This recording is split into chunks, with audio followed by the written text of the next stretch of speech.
friend caught me with my AP, but I paid him to keep quiet, and now we both are in trouble. Reddit, long-time lurker here, but this is my first time posting. I need some advice, and I know that this is a perfect place to get some, hence why I'm posting here. I made a huge mistake, and now my husband is coming back not only at me, but also at his best friend. I cheated on my husband, and his best friend helped me hide it. Now my husband says he's planning the absolute worst revenge on me and his best friend, and I need advice on how to beg him. Let me give you some backstory. My name is Ashley, and I am a 29-year-old woman. I am married to my husband, Richard, who is a 30-year-old man. We have been married for 5 years. We don't have any kids yet, as we wanted them later in life. We live in the United States. My husband's best friend is named Jared. I met my husband, Richard, when I was 22. I'd been giving online dating a shot for a while, hoping to find someone special. But after so many disappointing matches and awkward chats, I was starting to lose hope. It's not like I didn't believe in love or finding the right person. It's just that the whole online dating scene was getting old. Swipe after swipe, I began to think maybe real connections couldn't be made through screens and messages. After weeks of this, I was seriously thinking about deleting my profile. Then, out of the blue, I got a message from my husband, Richard.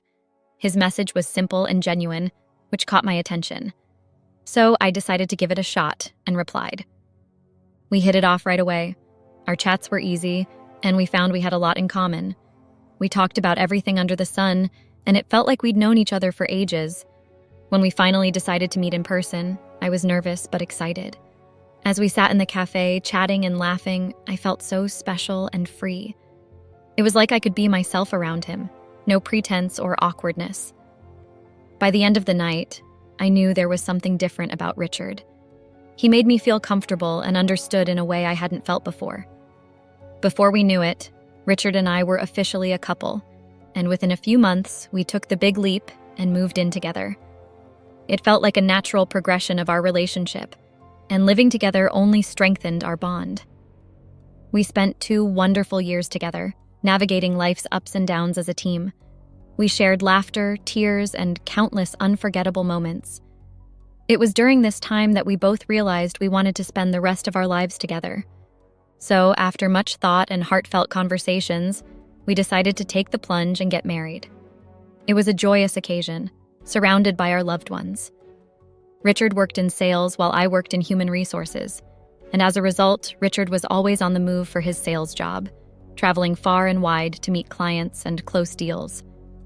His days were a whirlwind of airports, hotels, and meetings, while I held down the fort in my cozy office downtown. Working in human resources meant my days were more routine, handling stuff like employee benefits and payroll. Our lives were like 2 parallel paths, running alongside each other but never quite crossing. Richard would come home with stories of his travels, and I'd listen from our living room LOL.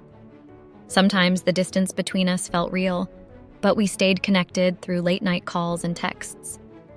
In our home, Richard brought in more money, so he covered most of the bills, around 80%. Since I was around the house more, I took charge of keeping things tidy.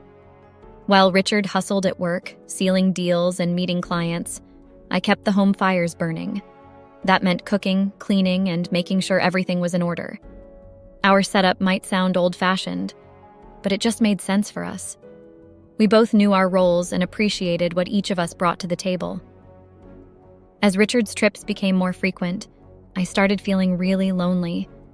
Even though I kept busy with chores and work, there was this emptiness that stuck around, like something was missing. At first, I thought it was just a phase, but the loneliness kept growing. It wasn't just about missing him physically. It was like I missed having him around, his jokes, his warmth, everything. I'd count down the days until he got back. But even when he was home, things felt off, like we were drifting apart. I knew his job was important, but the loneliness was getting to me. I tried distracting myself with friends and hobbies, but nothing seemed to help. The loneliness just kept creeping in, making it hard to shake off. I knew something had to change, whether it meant finding ways to feel closer to Richard when he was away, or focusing more on things that made me happy. During that lonely stretch, I crossed paths with Vince, a friendly coworker with a good sense of humor. We hit it off and became pals. We'd hang out at lunch, crack jokes, and sometimes grab coffee together. Vince had a way of making me laugh, and being around him made the loneliness less heavy. As we got closer, I felt comfortable opening up to him. He was a great listener, always there when I needed someone to talk to. Before I knew it, Vince became a close friend I could rely on to brighten my day and chase away the loneliness. As time passed, Vince and I started flirting more. I knew it was wrong, but with Richard away so much, I kind of stopped caring about the consequences. Whenever Richard was out of town, I'd ask Vince to come over and watch movies. Our house was pretty fancy thanks to Richard's good salary, so it was a comfy spot for hanging out. Even though I felt guilty, Vince's attention helped fill the gap left by Richard being gone all the time. One night, I asked Vince to come over for a movie, and things got even flirtier between us. Honestly, I was so into it that I didn't even think about what might happen next. We cracked open a bottle of wine and started drinking. The flirting between us was intense, and before we knew it, we crossed lines we definitely shouldn't have, and we had sex. The next morning, I woke up feeling like garbage. I'd cheated on my husband. I was freaked out by what I'd done and kicked Vince out in a panic. But if I'm being honest, there was a part of me that kinda liked it. I was so dang lonely, and Vince filled a void I didn't even realize was there. Still, I knew I messed up big time. I tried to avoid Vince at work, but that didn't last long. Temptation got the best of me, and before I knew it, we were back to square one. Vince didn't let things get weird at work. He'd still bring me coffee, lunch, and shower me with compliments. Plus, he'd text me, and I didn't even bother blocking him. Before I knew it, we were back to where we started. In just a few days, we were sneaking around, having this secret thing going on. It was oddly convenient, especially with Richard always on the road. Vince would swing by my place and we'd hang out. His situation was similar. He had a girlfriend and lived with her, so his place wasn't really an option for our rendezvous. Sometimes Vince would fib to his girlfriend saying he had to work late, just to sneak over to my place. One evening after work, he showed up at my door. We usually drove and arrived separately to avoid suspicion. After we had sex as usual, Vince decided to order some food. He had to step outside the gate to pick it up. Unfortunately, my husband's best friend Raymond decided to drop by while Vince was outside grabbing the food. Vince hadn't bothered to put on proper clothes, so he was just in a t-shirt and boxers, as he just wanted to pick up the food and come back inside. Raymond caught on right away. I was busted, plain and simple. There was no way to dance around it. He looked like he wanted to bolt, but I chased after him, begging him not to spill the beans. I poured my heart out, telling him how lonely I'd been and pleading with him to keep it under wraps. I begged Raymond not to spill the beans to Richard, and he agreed on one condition: money. Turns out he'd actually come over to borrow some cash, but now he was demanding it as hush money. He wanted $2,000 and he promised to keep quiet if I paid up. I coughed up the money because I couldn't risk him telling Richard, but I made it clear that I wouldn't be his cash cow. If he thought he could keep blackmailing me, he had another thing coming. Of course he agreed. Raymond's situation kinda made me give him the money. He wasn't pulling in much himself and played the role of stay-at-home dad while his wife Evelyn brought home the big bucks, easily making 7 figures. Without a solid education or marketable skills, Raymond didn't have many options for high-paying work anyway. So he solely had to depend on his wife, and let's just say Raymond has some bad habits, so he blew money easily. Raymond stayed true to his word and kept my secret, but he'd often hit me up for small amounts of cash, like $100 or $2. He had some serious spending habits, especially when it came to blowing money on his vices. See, Raymond had some issues. He'd burn through all the money his wife gave him for the week or month, money meant for groceries and bills, on stuff like drugs and gambling. Then he'd be too ashamed to tell his wife Evelyn and come asking me for a loan. I'd usually cough up the cash, feeling sorry for him and wanting to help out. Also, I was grateful for the fact that he kept my secret. As Vince and I carried on with our affair, I found myself feeling happier, at least in the moment. But Richard started picking up on the gaps in our relationship. Even when he was home, I'd be glued to my phone, texting Vince behind his back.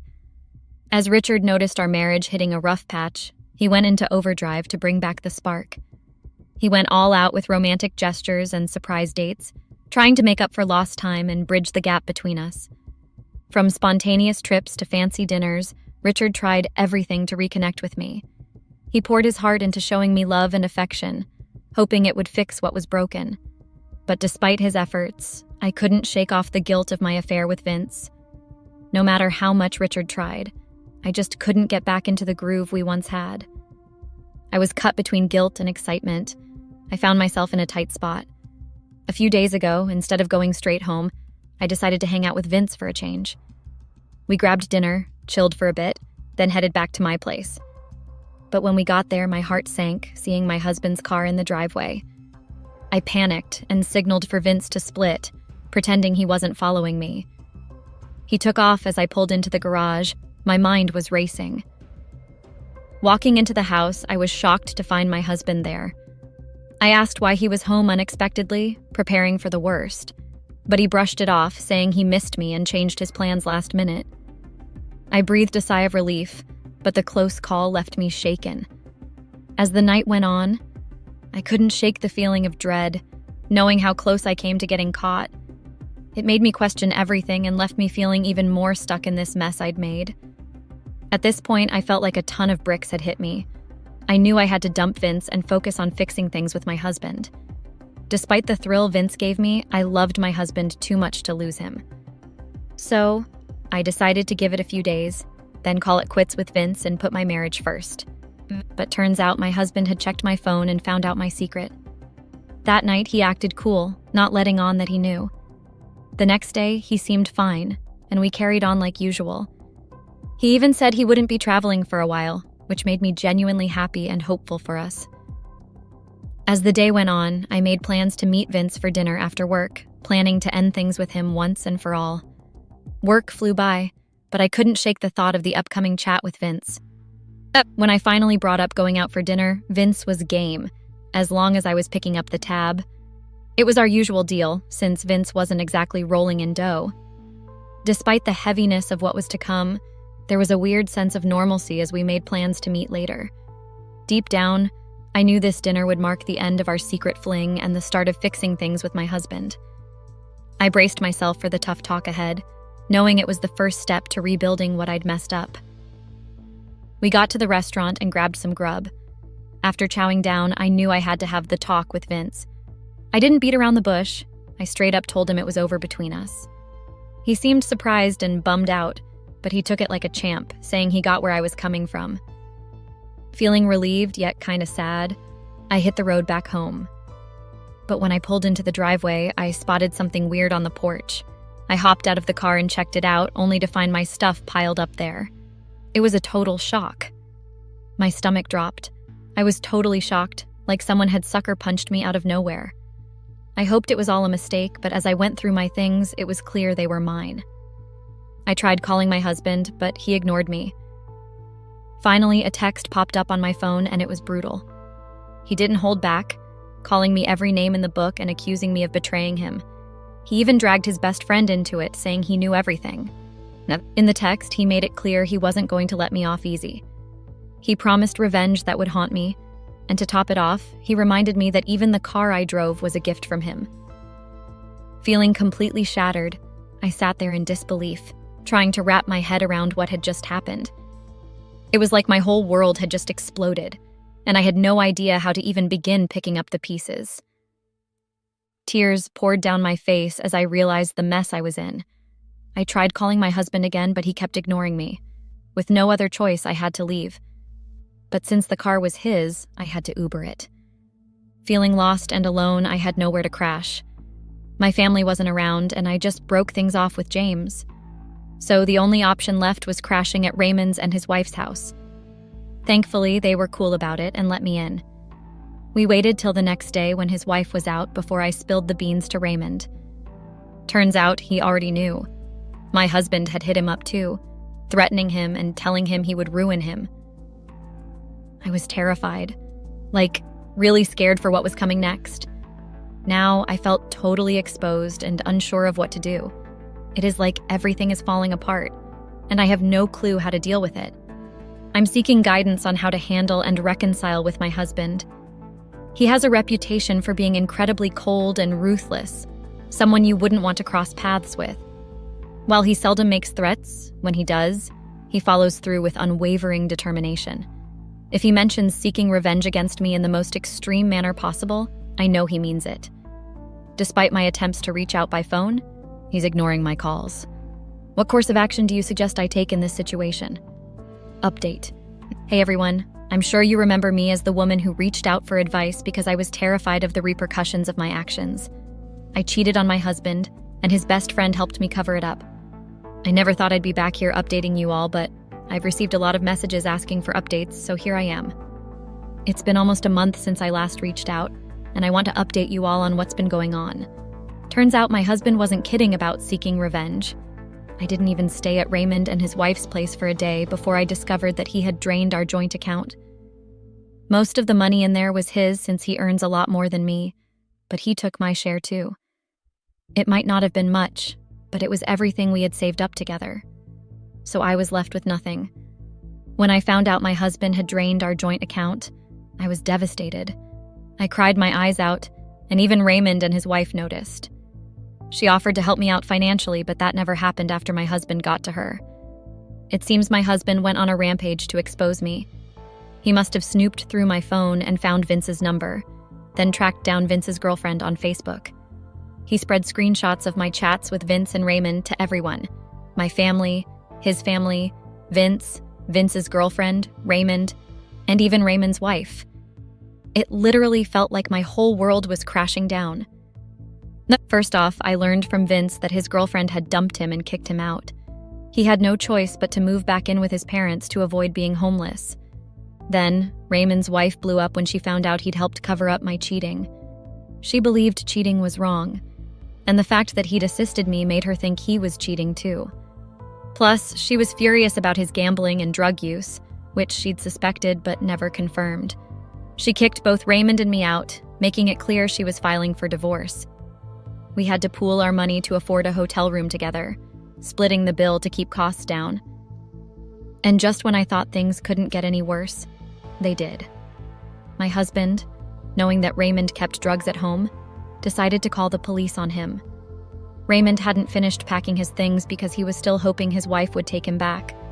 So when the police showed up, they raided Raymond's and his wife's house. It was a total nightmare. Raymond was still trying to win his wife back because she was the main breadwinner, and without her, he'd be completely broke. But my husband's call to the police just made everything even more chaotic. The situation escalated quickly when the police arrived.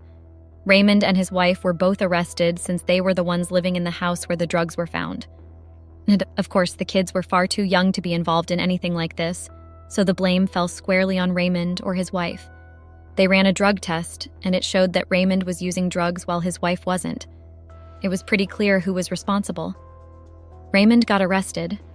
Luckily, we'd already paid for the hotel, so at least I didn't have to stress about the bill. It might sound harsh, but I couldn't afford it on my own. Sadly, my parents refused to take me in after my husband spilled the beans about my affair. They're strict Christians and see cheating as a big no-no. They basically kicked me out and said I was never welcome back. And just when you think it can't get worse, I lost my job too. Vince faced the same fate. Everyone found out about our affair, and it was like we had targets on our backs at work. Vince had to quit to avoid being homeless, moving in with his folks. But for me, losing my job sucked even more because my husband's buddies with the boss, which made things way worse. We managed to cover about a week's stay at the hotel, but I'm already worried about what happens when the money runs out. I don't think I'll be able to afford it on my own. My only option now is to reach out to one of my siblings for a place to stay, but they all live out of state. It would mean starting over in a new place, but I'll have to wait until after the divorce. Richard's made it clear he's filing for divorce. He said he'll send someone with the papers, and I just have to let him know where I'm staying at the hotel. As for finding a job, I'm not feeling too optimistic. My resume isn't anything special, and the only reason I got my current job was because of Richard's connections with the CEO. I don't see much hope for getting anything out of the divorce. Since we don't have kids, there's no chance of child support. Plus, the house is in Richard's name, and it was a gift from his grandfather long before we even met. He had it before we got together. On top of that, we signed a prenup before we got married. And, well, there's the cheating. I can't imagine any judge would look kindly on that. So realistically, I'm not expecting to get much, if anything, out of the divorce. It's a tough pill to swallow, but I have to face reality. Honestly, the person I feel the most sorry for in all of this is Raymond. He's facing serious consequences for drug abuse, and it breaks my heart. All he did was help me cover up my affair. I knew it was wrong, but I never imagined things would spiral out of control like this. My husband's actions have essentially ruined our lives. Right now, I'm homeless and struggling to find a job. Vince had to move away just to avoid being in the same boat. And now Raymond's behind bars, with little hope of getting out anytime soon. He can't even afford bail, so he's stuck there until they decide what to do with him. And it's all because of my infidelity. The guilt is eating me up inside. Raymond's wife has the money to help him, but she's not willing to lift a finger. She won't even shell out for a lawyer, so he's stuck with whatever the state provides. And we all know how that usually goes. Pretty lousy. On top of that, she's dead set on divorcing him, and there's no way Raymond's getting custody of the kids. He'll be lucky if he doesn't end up behind bars for the drug charges, let alone getting custody in the divorce. Even if he somehow avoids serious jail time, being homeless won't work in his favor in a custody battle. As for alimony, well, that's probably off the table too. Thanks to the sad fact that H signed a prenup, Raymond's not likely to see a dime. After all of this, my disdain for prenups has reached new heights. Did I mention that Evelyn, Raymond's wife, comes from a wealthy family? That's why he had to sign one. Either way, I hope you all can take something away from my story. Don't cheat. It's just not worth it. As for me, I'm left with two choices. I can swallow my pride and beg my siblings for money to buy a ticket and stay with them. But knowing them, that's a long shot. Or I can face the grim reality of ending up in a homeless shelter by next week. So please, learn from my mistakes and don't cheat. It's a road you don't want to go down. I have learned that if you have kids around, you need to always hide things in a very deep and sacred place where they won't get them. You know my kids are very smart for their age, and the pictures that they found while hunting for their favorite Christmas spy almost ruined everything. You know, it almost tore the family apart. Our Christmas Day mood went from 100% mood to a 0 real quick. I really regret what my past almost did to my family. I am still in disbelief that my deepest and darkest secret, something I had thought I had hidden and even forgot about, would be found by my own children. The worst part was that my husband saw them too. I had left my previous life behind, but I guess every dark and dirty past will always come back and haunt you in the future, if you do not deal with it and be honest about it. I still don't know what to do. Please advise me on this one. I am shattered. What I had thought would be a very good day with the family became the worst and dull day of my life. Now I am on the verge of losing everything because of pictures. I do not know how to deal with this. It's hurting me so much, and my kids no longer look at me the same. What should I do? Let me break it down for you quickly so you can get the picture of what really had transpired. My name is Stephanie, female 28. I am married to David, male 28. Well, David and I got married right after we graduated from college 4 years ago. I can say he is my high school lover. Even though we were not studying in the same high school then, we studied at the same college. We fell in love in a most unexpected way. I mean, he was an IT, the most wanted guy at school, and I was just an ordinary girl who grew up in a not-so-good background. I won't say I am proud of my background and where I am coming from, but it has taught me a lot about who I am and about life. You know, when a person with a bad background as mine says, I have tasted poverty and did some things I'm not proud of, but I did them to survive. And I have also tasted good life with so much happiness and love. So do not think, just because I am now living the life I had always wanted to live, you can easily break me and take me back to where I was. I am now a qualified urologic. I deal with male issues mostly, while I am also running a nonprofit organization for people with a background like mine. My husband and I have beautiful twins who are super naughty but wouldn't trade them for anything. I got them in my first year in college. It was a bit challenging having to focus on your studies while pregnant, especially with twins, but my husband was there throughout the whole pregnancy journey. My twins are now 9 years old, and they are the most precious gift that God has ever given me. So I grew up in a small town of Tupelo in Mississippi. I was raised by a very violent and abusive aunt since my mother was late, and I don't even know my father. I grew up having that space of needing a father's love, attention, and protection. You know, everything that I was going through at home was unbearable to a point that I had to go out there and hustle so that my aunt would stop complaining. It was a very tough time for me because on the other side, I still had to focus at school and make sure that I passed all my grades so I would be able to get out of the bad background. Sometimes I would wish my mother was still alive, but she passed on when I was too young. So my aunt took me in. I will always appreciate that because none of the family members wanted to take me in, so my aunt took it upon herself to take me in.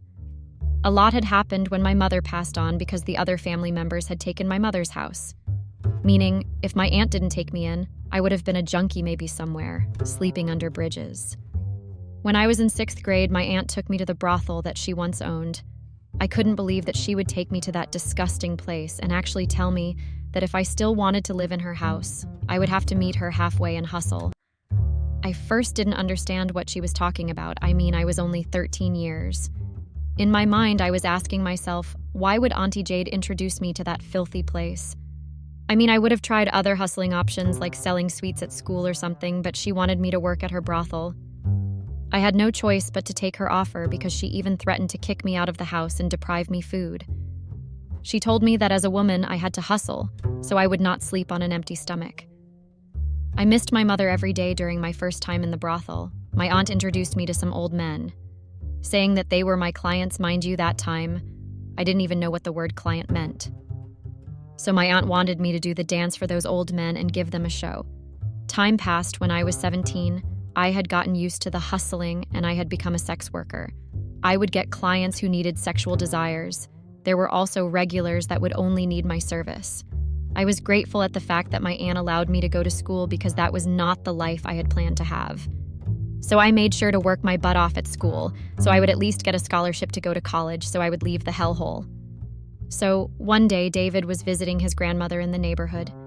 That was when I actually met him. Well, more like he had moved to live with his grandmother, because I found out about 2 days later that he was going to study at Tupelo High School when my aunt told me that I should play far from him. My aunt had some issues with affording people, I think, because she would always find a way or something bad to say about them. David and I became friends for a year in high school, despite my aunt's disapproval. I didn't tell David about my hustling side. I knew I had to tell him, but I didn't know how to, so I vowed to keep it to myself for as long as I live. I was too ashamed to even share what had been going on at home because I was scared of being judged. And I had thoughts that maybe he would no longer want to be my boyfriend because of my background. My aunt's brothel used to have cameras for safety purposes, so everything we did, even every client we satisfied, we got recorded just in case they wanted to take advantage of us. When I was accepted at William Carey University College of Osteopathic Medicine, I was ecstatic. One, I was glad that I would finally get a chance to live at my aunt's house and chase my goals. Even though my aunt didn't want me to go, saying who would look after the business and take care of his clients if I was not there. That time, I knew that if I didn't stand up for myself and my aunt's abusive behavior, I would never escape, and I needed to chase my dreams. Little did I know that in my first year in college, I would get pregnant and my scholarship was taken away. That was the most heartbreaking episode that I had gone through. Luckily, the peanuts that my aunt would give me after I had finished with my job, I had managed to save them, even though it was not going to be enough for the whole 4 years of study. During that time, I had to focus at school while working as a waitress in one of the nearby restaurants. David was there with me during the whole pregnancy journey, and I appreciated his support and love. Later on in my pregnancy, I had moved in with David. Our relationship had its own fair share of ups and downs, but we managed to get through every circumstance. It was a bit challenging having to take care of the children while focusing at work. I would sometimes slack on something until David suggested that we get a nanny for our kids because we were both in college, so we had to focus. Few years later, we got married during summer holidays. Before we got married, I think a few months before David and I got married, I got a call from my aunt's friend and neighbor, Auntie Haley, telling me that I had to come to my aunt's house she had passed on. I know that I should have felt some kind of hurt, or at least cry, because she had taken me into her home and groomed me, even though it wasn't a very pleasant grooming. But I felt nothing. I wasn't happy, nor sad. Is that even normal? So I told David what Aunt Haley had told me, and to my surprise, he already knew. His grandmother had told him. So we decided to go down to Tupelo for my aunt's burial ceremony. After we came back from the cemetery, Auntie Haley called me aside and gave me a box saying that it had everything that was dear to my aunt and some letters that she had left for me. I didn't understand why my aunt would leave letters for me, but I brushed that off. Then a few months later, David and I got married. It was the happiest day of my life. That time, our children had just turned 4 years old. They grew up to be the most precious thing that had ever happened to our lives. I still thank God every day for giving me a chance to see them grow every day. I somehow wished my mother was present to see me walking down the aisle with my best friend, my lover, and the father of my kids. Life became gloomy and very bright for my little family. I also got a chance to be an obstetrician, which was what I had always wanted to be, especially after my past job that my aunt had introduced me to. I found it more important and interesting to know more about women's problems and their health. I didn't get that chance when I was still living with my aunt, but now I do have a chance to help those who went through what I had also been through. So my family, my husband, and my kids came up with a tradition that every Christmas, kids will get a chance to hunt for their Christmas spy every Christmas morning. We started that tradition when they were 3 years old, and we saw that they enjoyed hunting for a Christmas, so we continued doing it for them. My kids love running around. They are too active, and when they hunt for something, they make sure to look everywhere. That time we had gotten a new house, so they were not used to it much. And that time we had invited David's family. It was going to be their first Christmas with us in our new house. You know, it didn't come to me that I should move the box from where I had put it. I didn't even get a clue that I should move it. Another thing, ever since I had gotten it, I had never found time to open it. I don't know why, but I didn't feel like opening it. It was like I was angry or holding a grudge against my aunt, I don't know. Christmas Day came, I was preparing for the Christmas lunch, and the kids went wherever they had gone around the house. And I knew that if they get quiet, they would be up to nothing good. My kids can be mischievous a lot, so if you don't see them in more than 20 minutes or 30, you will have to look for them wherever they are. While I was rummaging through our storage room to find the kids and to check if they found the jingle, little did I know that an unexpected twist awaited the family. As I was searching for the mischievous kids, I found them in the storage room looking at some things. So as I went further in to see what they were looking at, I stumbled upon a box labeled Old Memories. Curiosity got the better of me, and she decided to take a peek inside. Mind you, the whole family had been looking for the kids also, because the house became so quiet without them. So as I went further in, I got the shock of my life. To my shock and dismay, I discovered a forgotten box of old photographs. As I leafed through the pictures, I realized that they were not the innocent family snapshots I had expected. Instead, they were explicit and inappropriate images that should never have been mixed with our cherished memories. I had long forgotten about the box that Aunt Haley once gave me, so the kids had opened it and found a lot of pictures and discs, along with a couple of letters that my aunt had written for me. My eyes were wide open and heart pounding. I realized the gravity of the situation. I knew I had to act quickly to prevent Lily and Ethan, the twins, from discovering more inappropriate photos. But I was already late. With a heavy heart, I carefully packed the box away and decided to just leave the room. I was embarrassed, humiliated, and shattered because the things I had thought I had buried with my past were actually catching up on me, in front of my husband's family and my kids. I didn't know how to react to my kids. They were looking at me with different eyes, of which I understood, because if I was the one finding my mother's inappropriate pictures, I would be traumatized. David came after me and asked about the pictures. I was lost in words. I didn't even know where to start explaining the ordeal. I knew I had to come clean to him about everything, with the hope that he would understand. The whole Christmas day got ruined. As much as the family tried to bring up the spark and laughter on the table, so that the day would continue going smoothly. It was no longer the same as before they had seen the inappropriate pictures. I also got uncomfortable because I had told David that we would speak in the evening when we are alone. So, that evening, after putting the kids to bed, I sat down with David, his face filled with concern. I started sharing the shocking discovery with him, tears welling up in my eyes. I told him everything about my past and the things that I had to do to survive at my aunt's house. David's initial reaction mirrored my expectations. I had expected him to be angry and throw tantrums, but that didn't happen.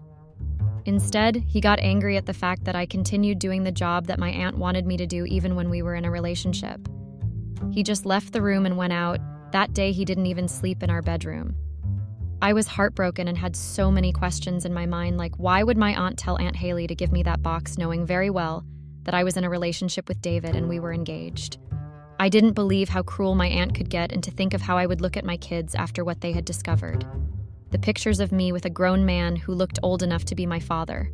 The pictures of me dancing for those men with big pot bellies. To the pictures of me in the room with one of the clients that were my regulars, busy satisfying his sexual desires. It was too much to deal with, and I had told myself that I was definitely losing my husband. The following day, I had locked myself up in the bedroom. I was too ashamed to face the family and my kids. I didn't even want to see their reactions when they saw me, because I was convinced that they would look at me with disgusting eyes. So David came into the bedroom, and he wanted us to talk. Mind you, that time, my mind had already told me that I was losing my husband. The divorce word kept ringing in my head, and it was like I was losing my mind. I had never thought of myself losing my husband after so many years we had been together and after all the struggles we had faced. So before he said anything, I told him that I understood his behavior and would understand if he wanted to leave me because of my past. As I was saying that, tears were streaming down my face. My heart was breaking into many pieces. But to my surprise, he didn't judge me. Instead, he told me that he had expected me to come clean to him since he is my partner, but the past would never determine our purpose and goals. My heart was at ease a little when I heard him say that. Then together we grappled with the best course of action. From that day, we both knew that we had to protect our children from any inappropriate content they accidentally stumbled upon. I know it was careless of me to leave the box in the storage room, while I knew that my kids were naughty and mischievous. So after much discussion, we decided to seek professional guidance for the kids. We contacted a family therapist who specializes in child psychology, hoping to navigate the difficult conversation with Lily and Ethan in a safe and supportive manner. The following day, me, my husband and kids, gathered in the therapist's office. With a calm and empathetic approach, the therapist guided David and I on how to address the situation with our children. Together, we crafted a plan to explain the unexpected discovery while emphasizing the importance of personal boundaries and appropriate content. In a gentle and age-appropriate manner, my husband and I sat down with Lily and Ethan to have an open conversation. We had to do it earlier than later. So we explained that while searching for Jingle, that they ended up giving up on finding it, and explained about the ordeal that they accidentally stumbled upon some pictures that were not meant for them to see. We assured our children that they were safe and loved and wanted to protect them from anything that might confuse or upset them. We taught them a lot and even told them about my past, which was in the pictures. My husband told them to not look at me in a different way or have thoughts that their mother, me, was the person they saw in the pictures. Lily and Ethan listened intently, their innocent eyes filled with confusion and concern. My husband and I reassured them that the inappropriate content had nothing to do with their family and how they should react around me, and we were doing everything they could to keep them safe from any harm of the world.